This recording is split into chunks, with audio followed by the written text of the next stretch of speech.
Hello there, I am Lamin Jai. So today on the show, I will be interviewing the respected diplomat and prominent member of the United Democratic Party, Dr. Sidat Diop. So last week or over the weekend, the president made some claims against him that he went and attacked the ambassador of Senegal. So Dr. Sidat Diop will be responding to some of those claims and more, or various other issues really. In that interview there. But before that, today there was the launch of the National Food Fortification Regulation 2020. This event was presided over by the Vice President. He was there on behalf of President Adama Barrow, there at the Sir Dawda Kairaba Jawara Conference Center. More in this report. The regulation is part of the European Union-funded 4-year project of improving food security and nutrition in the Gambia through food fortification, which is under the supervision of Food and Agriculture Organization FAO. According to President Adama Barrow, Gambia is among few countries in Africa with a modernized food safety control system. He spoke through Vice President Dr. Aissatou Toure. The Gambia is among few countries in Africa with a modernized food safety control system. The country now has a unitary food safety agency that is responsible for all food safety matters in the Gambia. This modern system allows for effective and efficient control of food safety issues in the entire food value chain. Food safety is particularly important for the protection of the health and safety of the population, as we are what we eat, but food safety control is also very critical in the facilitation of trade, both nationally and internationally. The President, through Vice President Dr. Toure, says the government continues to provide strong regulatory systems for food safety in the country. In line with the National Development Plan 2018 to 2021, the government of the Gambia, through the FSQA, continues to deliver and provide a strong regulatory regime for food safety in the Gambia. The authority is present in all regions of the country, in all official border entry points where food entering the Gambia is properly controlled to allow safe food into our markets. The National Food Safety Regulation 2020 law was developed to serve as a regulatory tool for compliance and enforcement for foodstuffs such as edible oil, wheat flour, and food-grade salt. Officials of Food Safety and Quality Authority spoke at the launch of the law. Food Safety and Quality Authority is and should be one of the most important institutions in this country, since food and quality is everybody's business. Gambia Food Fortification Program has attracted support from the United Nations through the Food and Agriculture Organization FAO. FAO country rep Ms. Moshibodi Rampedi made this known. For us, this integrated initiative will reinforce the regulatory systems and promote public-private partnerships on food fortification. We owe citizens the right to consume food that is sufficient in quantity and quality in order to meet their dietary needs and food preferences for a healthy and active life. The law is now official, and the Food Safety and Quality Authority will now move to implementing it. The regulation is...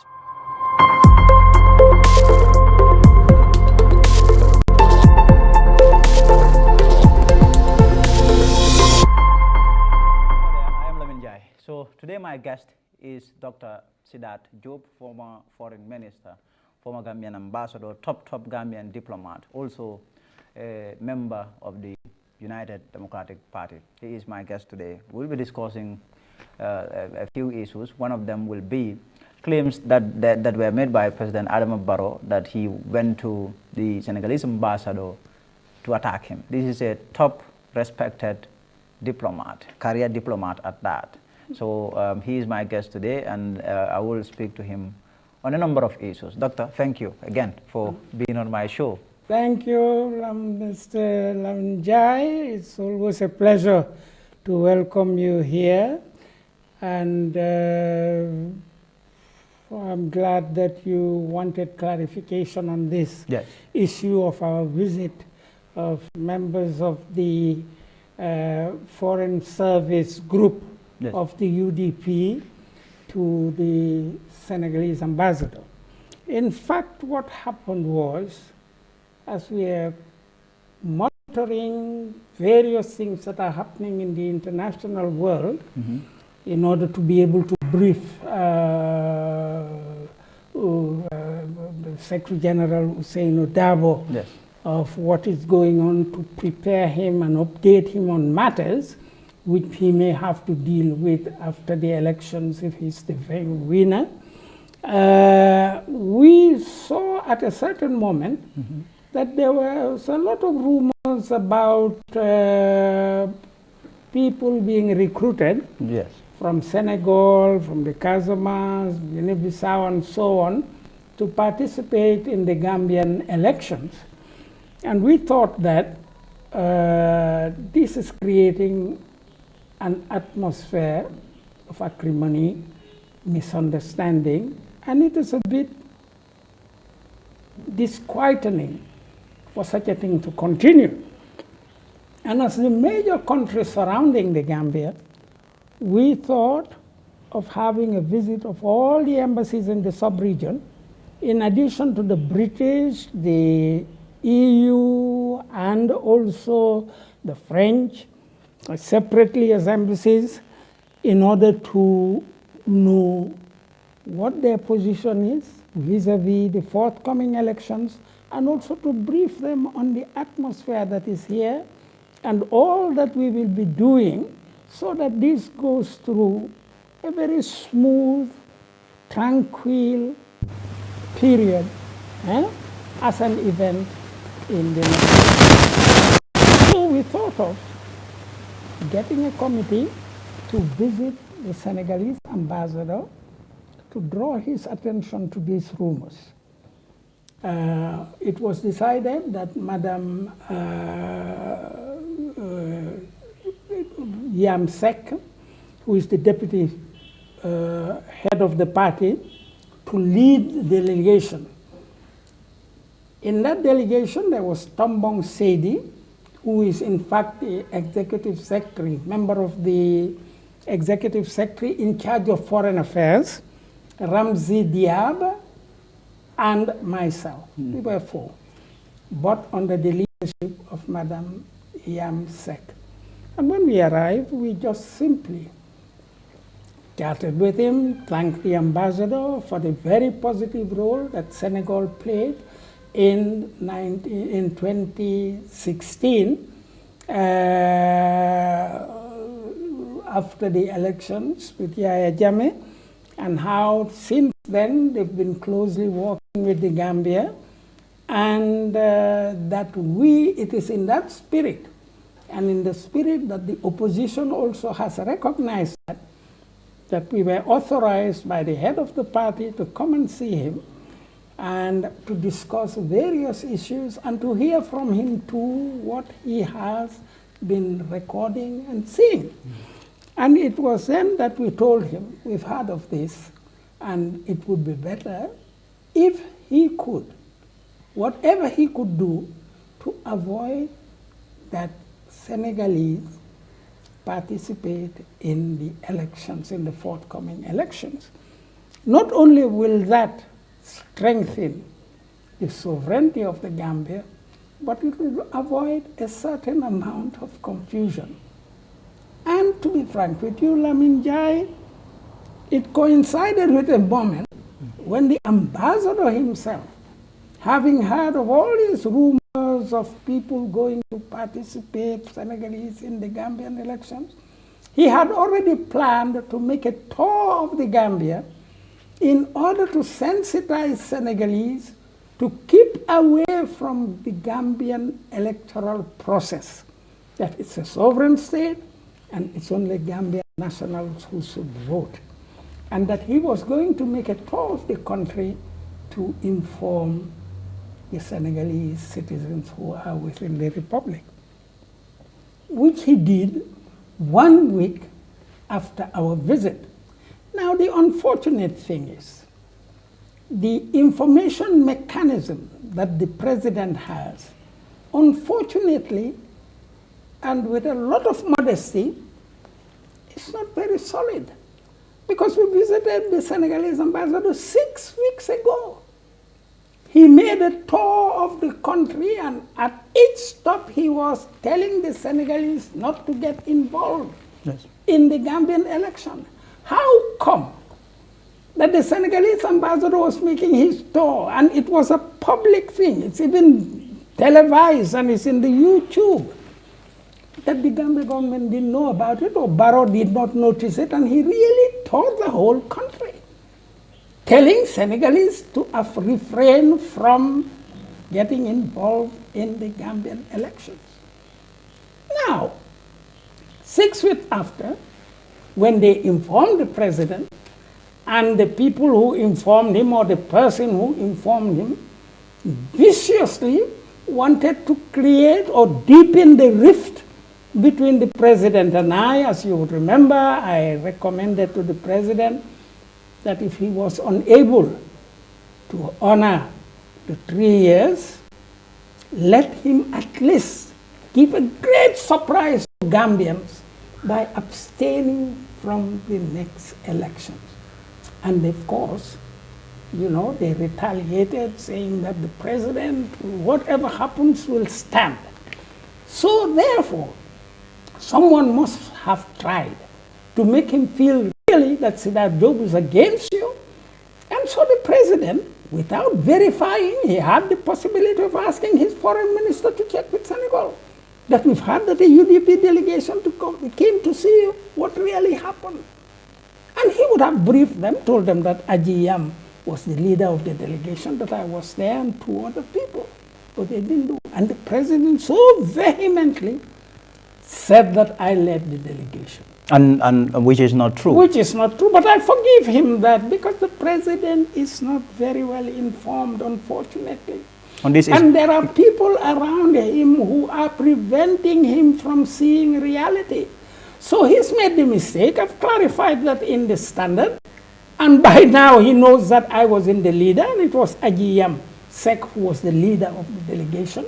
I'm not a member of the executive of UDP. I'm an ordinary member of the executive, but because of my experience in diplomacy, I've been put in a member of this committee, in which you have Tal, you have Ramzier, you have Ibumane, yes. You have what is Kemesen Jame, and so on. And we are a group that meet every week or every 2 weeks to see the present situation of the world, to prepare our briefing and advise for the Secretary General, so that he knows exactly what is happening. Now what the president said was a serious claim. I mean, was serious. He said you went to attack the ambassador. Yeah, now this is that what you did? No, but this is very funny. We never attacked the ambassador. We left very cordially. And in fact, to be very frank with you, I think if we hadn't gone, the ambassador himself was going to make his tour. All the same. To make this tour the same. And another thing between you and I, you think that we as an opposition party would write a letter first to the ambassador to see whether he could receive us? He could have informed the government, he could have informed the foreign ministry that UDP was coming to visit it. But it wasn't necessary, because it's the right of the opposition to visit any embassy. And you are a career diplomat. You have traveled all over the world. Yeah. Is that normal at all for an opposition party to visit a foreign ambassador? That is very normal. When we were in London, yes. With old Bio Jamne and I'm talking of 1970, 71, we were invited by the Conservative Party, we were invited by the Labour Party, we went to all their conventions. So that was not wrong. What we went to do, and if we had been aggressive to the ambassador, of course he would have complained. But he never complained. He never complained. And I think they've even put the ambassador in a very embarrassing situation, because he cannot intervene now to say that, no, they did not aggress me, they did not attack me, they came, they were very polite with us. That's why I've kept him out. That's why I've never said or corrected or asked him to intervene to correct that I was not the leader of the delegation. At the same time, we did not attack him. We just went to inform him and he took a responsible decision. Now, what angered the president, and I can understand, and which is not very good for him, if he is angry, is because it must have been his intention or the intention of people around him to register non-Gambians. And now that he sees that the Senegalese have even told their people to keep away, oh, he got very, very angry about that. Because don't you see the way he said? I mean, the president was in a complete meltdown. Yeah. But one of the things that he tied your visit to the ambassador is the issue of your party, UDP, organizing thugs, wearing black outfits, black, going about, what he said was, you said among them, he said in his statement, he said among them are ambassadors. You are mixing two things. Mixing two things. Our visit to the ambassador of Senegal was the diplomatic committee. Yes. The ambassadors who went to see him to protest about the participation of foreigners and Senegalese in the Gambian election. Yes. That's totally different from the second part of his attack.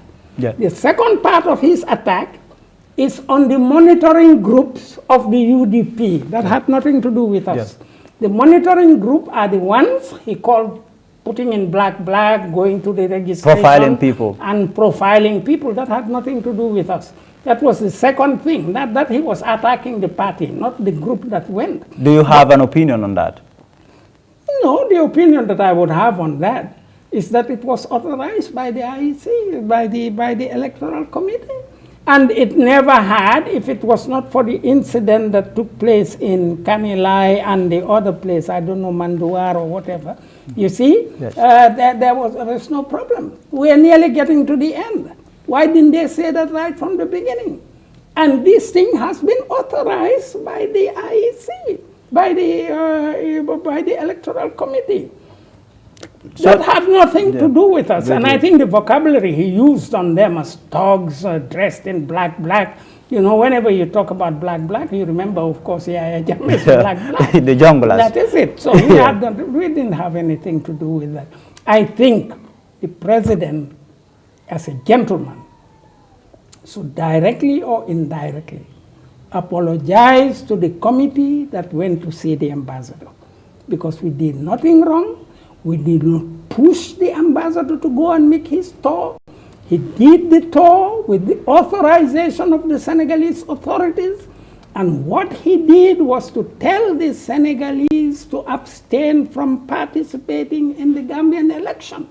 Why should that make the president angry if he wasn't intending to register Senegalese or foreigners into this thing? But at the level of your committee, by extension the UDP, did you try to verify the veracity of those rumors, those reports that were flying, that were out there to suggest that you have people, foreigners, who were trying to meddle or interfere in our elections? Do you try to verify? Lamin Jai, I think you should dissociate the people who are monitoring elections and we who, on the basis of what we've heard from Dusano and from this Ahmad Ba, and all of you heard these rumors about people intending to register foreigners.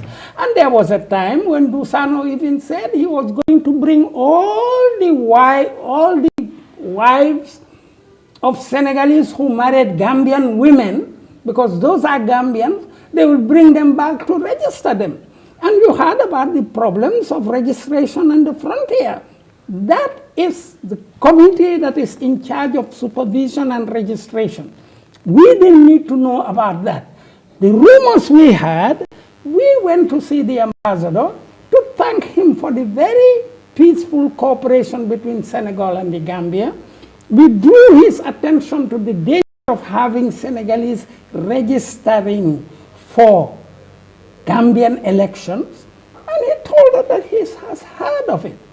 And it is so important to him that he has decided to tour the country in order to draw the attention of Senegalese not to get involved in registering to participate in Gambian elections. That's all. Let's dissociate things. Do you feel disappointed by the president? No, I'm disappointed by the president for the simple reason that he wasn't well informed, and that I should blame his Minister of Foreign Affairs or others who are around him who are just giving false information. There is a deliberate desire to make the president feel that I'm totally against him and that I'm walking against him. But going up to the extent of saying that we went to aggress or attack an ambassador, if I were in his position, even before we went, he as the president of the republic, and with this type of rumors, to make the country tranquilized, he was the one who should have asked his Minister of Foreign Affairs to contact the Senegalese ambassador and the ambassadors of the countries that are surrounding us to request that they help us in avoiding that their nationals get involved in our election.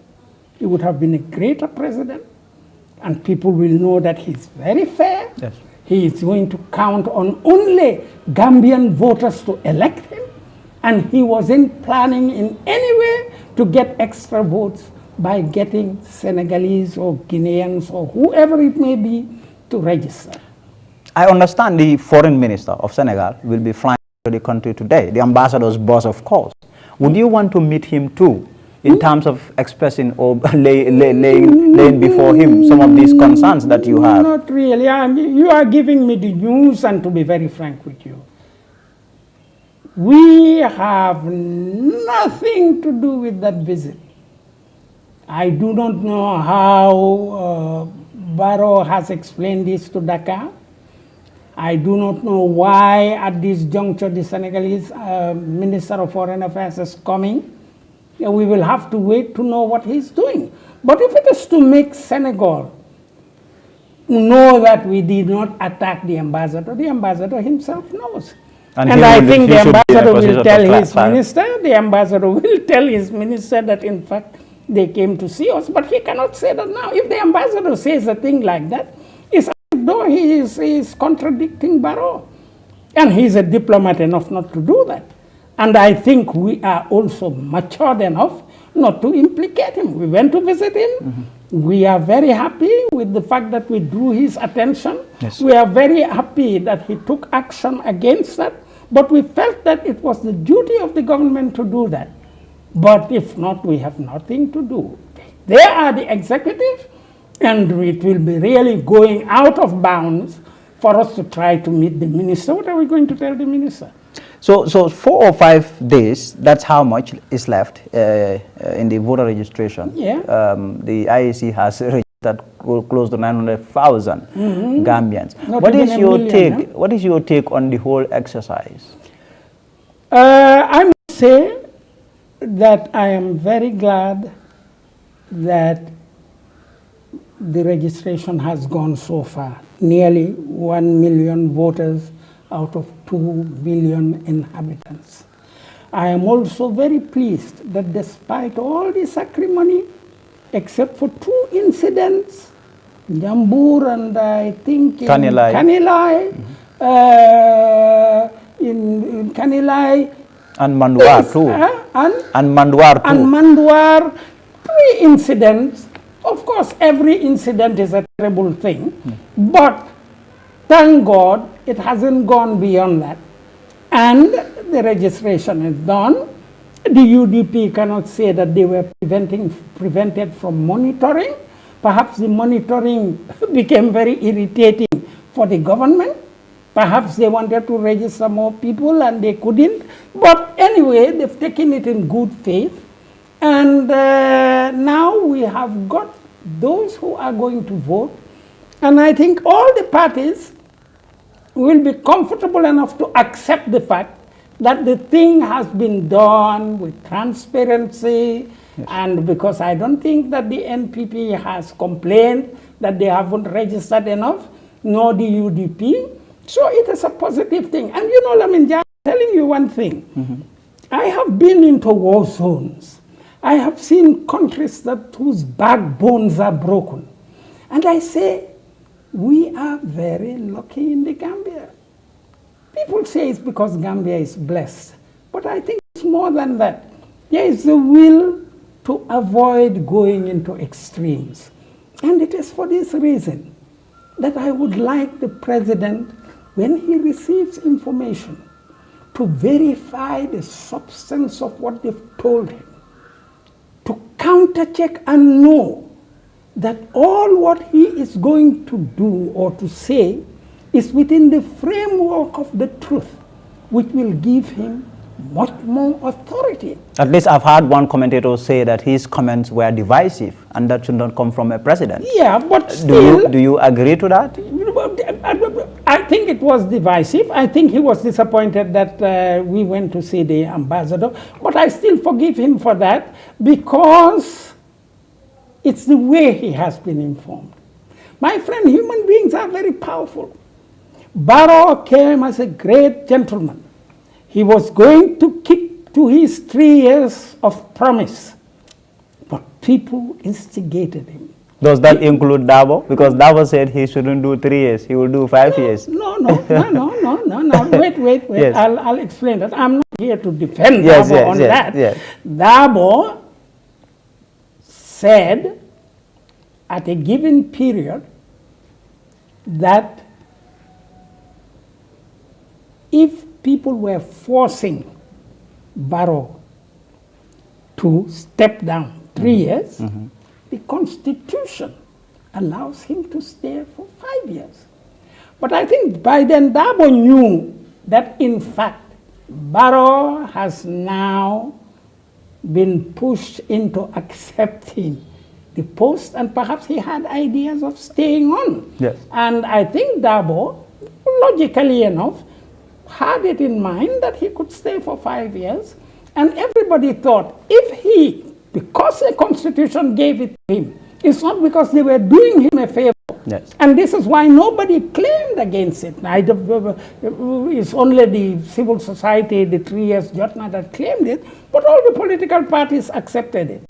So therefore, for that 5 years, yes, Dabo did promise. You remember towards the other period when the 3 years Jotna, yes, Dabo said that it was his opinion, and now the opinion of the majority is something else. All that is the past. Exactly. What is important now is that President Barrow is the head of state.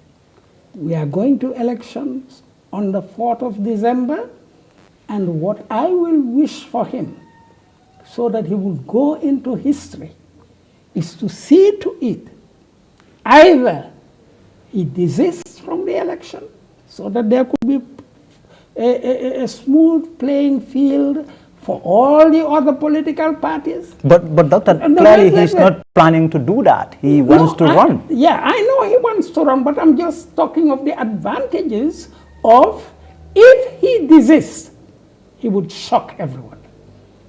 But what is he doing when he does that? He will regain all his credibility and integrity. I was not able to leave after 3 years, but now in the interest of the Gambia's smooth running, I am going to step back. I couldn't approve the Constitution. I'm stepping behind. And let the political parties that are here go to the elections and choose the one that the Gambians have finally selected as their head of state. But the idea is, unfortunately, if Barrow even doesn't stand, Lamin Jai, for 2 million inhabitants, having about 900 registered voters, and then having 20 political parties. I mean, this is not serious. I will definitely recommend, and let it not be looked upon as taking sides for the UDP, but to be on the side of the logic. When you come to consider that in the last National Assembly elections, Dabo had about 31, some had about 5, others 6, others 4, I think it is high time. And it is not any of this business of Mandinka Fasa and so on, which I think is the most dishonest statement made by anyone who does it to call the UDP a Mandinka party. Everyone knows. How can you be a Mandinka with 2 Wolof wives, with the deputy head of your party as a Wolof, having Fullers and everybody in, and people continue calling you a Mandinka tribal party? They know that when they say that it hurts, and not only it hurts, it then kindles the tribal instincts of other people. But those people will be very short-sighted when they come to consider that his 2 wives and with whom he has children are of another tribe. Lamin. So in your opinion, this is deliberate on the part of those that are doing it? I think even those who are doing it know it. It's a vicious technique. Why do you think then people are using tribe to score points politically? Why do you think that is happening in our country? Because when you do it, however small it is, you sow the seeds of doubts in people's minds. But you see, where the nice part of it is, Lamin, you are living in the Gambia. Are you a victim of tribalism? Are you a victim of Gambians? Where you have tribalism, go down the coast. I'm not going to quote any country. Go down and see where real tribalism plays. We are very lucky. We are all mixed up. I have Serere blood, I have Fuller blood, I have Mandinka blood, I have Wolof blood. And me too, I have multiple bloods. Yeah, so therefore we are all detribalized In one way or the other, we are all related. We are all detribalized Gambians. And they're using it against Hussein Dabo just viciously. But despite the fact that they've been using it since the inception, he still was able to have 31 members of parliament. He nearly took the whole of the country except 1 for municipalities in the interior. And he is having a majority. And this music of tribalism and so on, nobody listened to them. But who do you think are doing this? Oh, you see, in politics, there is no gift. Anything goes if you can, in one way or the other, prevent your friend or your opponent from winning. And there's a very funny quotation that I'll give you, and I think I did tell you the last time. An Indian who was in the Gambia, he started these manufacturing local exercise books. You remember in those days, about a few years ago, 10, 15 years ago, all exercise books came from England, or we bought them from Europe. Yes. And this Indian called Rial, he died about 2 years ago, but he stayed here for a very long time. It was Basiru Jawara who was working very closely with him. He said, you know, what he has observed in the Gambia is that everyone in the Gambia has a PhD. And that PhD is pull him down. This is what he said. Pull him, everyone PhD. If I see that Lamin Jai is going very high, and he's got the quality, and he's going there, and he's respected. People want to destroy you. Do everything to destroy you. Pull him down, knowing fully well that if I pull him down, I won't be able to replace him. So he says, we are all PhDs. I laughed about it, but it is not very flattering. And this is it. You find some little bit of truth in it. Not that a little bit, it's a real truth. Is a real So truth. that, all these people saying that, hey, if we go to Dabo, if Dabo takes power, he will be revenging, it will be Mandingo this thing, it will be that. They've never tried. And that includes President Adama Barrow, and this is supposedly his political son, someone that was with him, who is saying that. That it is going to be a problem when Dabo takes power. Against this thing. And you remember even, you remember, to show you good politics, you remember when, to their credit, the, what do they call them again, DOI, when they started educating the population, a first political party which started interpreting the constitution, the rights of the citizen and everything, and development and socialism and so on and so forth, during Jawara's period. Now they felt that these people were fairly communist and so on.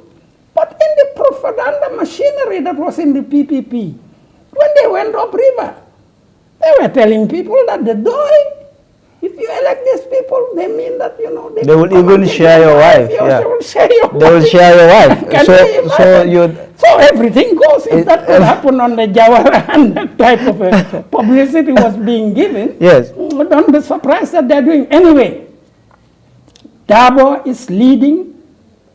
Dabo, with all chances, and I hope a few political parties join him, because you know what I would like to see? yes, yes. All these intellectuals in the different parties support the UDP. If Dabo wins, he doesn't have monopoly to power. He has the political authority. But anyone who can do something solid for the Gambia should feel that he has a right to come forward with a good project. I want to have 3 miles on which I will be growing groundnuts industrially, mechanically, grow tomatoes, grow everything. The Gambians who are specialists in road making, we shouldn't be giving contracts to foreigners, England or France or anybody, or to Senegalese. There are Gambians qualified enough and workers qualified enough from the experience of working with foreign companies who could continue to build the rest of the roads that we want. Do you think he will win? Of course he will win. What do you base that on? No, I base it upon the fact that already he has, in comparison with all, even the former political parties, where he has 31 MPs and they had only 6 or 4, I mean, I see no logic that he should go. I know when I say this, some people will not be pleased and they will think that I'm taking sides. But it's just being dishonest if they want. Or a biased opinion of a party supporter, a loyal UDP supporter. If you say that, you could be able to give an image of respectability to the outside world. Luckily, the outside, the insults are generally in the local languages. But it doesn't, and I can tell you, every leader, Barrow, Dabo, Khalifa, Mama Kande, APRC, they've all preached against it. So why do you think no, it is still it's that happening? we've got an indisciplined community. People who want to do what they want to do, and they say it, they insult, they enjoy it. They enjoy it, you know, all of a sudden, people found that they have been able to get a local television. Everybody has a television. If you go to YouTube, you open it and then you insult everyone, and then everyone is trying to get a buzz. They're telling one another, share it, share it, share it, and then you want to build your little community. And once you build your little community, you want to this thing. And they found out, for some reason, that insults seem to generate crowds. People want to hear, but this is a sad thing. But don't blame. Hussein is very much against insulting. And he has said it many times. And let's give credit to Barrow also. He is against insulting. He is against insulting. I'll say that for him. Well, I mean, I'm glad to hear that. That is quite refreshing. No, he is also against. I don't think any of the leaders, because it's a non-productive thing. You can never win somebody I can't insult you up to the point that you come and join me. In order to stop the insult, that is nonsense. On the contrary, I will aggravate the situation because I will definitely know that you have no brain, that I have no brain. You will know. Doctor, we've run out of our 30 minutes. Yeah, okay. What would be your final my final comment? thing is... well, let's say additional comment. Yeah, my additional comment at this point is, Lamin, you people are in a privileged position. You are the liaison between the political world and the general population. Yes.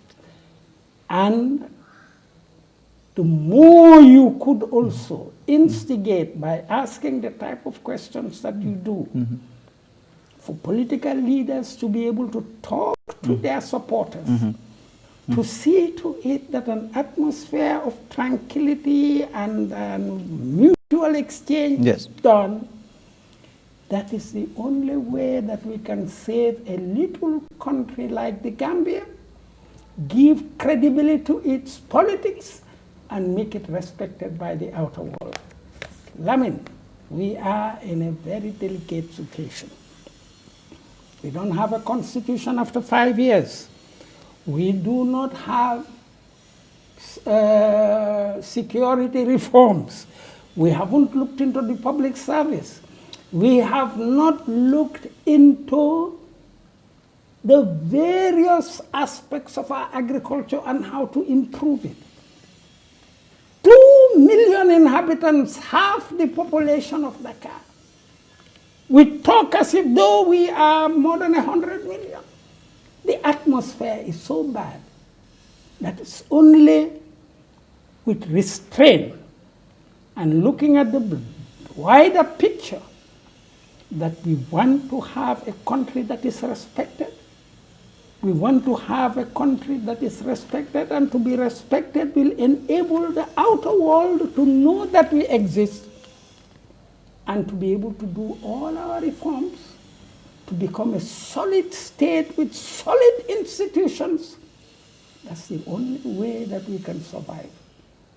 And that quest for survival is the responsibility of every Gambian. Thank you. Thank you very much, Dr. Sidat Jobe. Okay. My guest today on the show, News Review. Thank you. We will be back tomorrow. Doctor, thank you once again. And it's always a pleasure, really, to interview you. Thank you. For me thank too, you. and you're doing well. And, you know, I hope this is not in, it's being recorded. It's still in, yeah. You're doing well. Turn a deaf ear to negative things. When you know that you're doing right, continue doing right. Thank you, Doctor. Thank you. Always, all of us will always have somebody to observe something on us. Of course. But once our conscience is clear, of course, we will finally be able to be vanquished, and at the same time, we would have given a meaning to our profession. Doctor, thank you very much. Thank you very much for that advice. So Okay. that brings us to the end of the interview. Until next time. That we could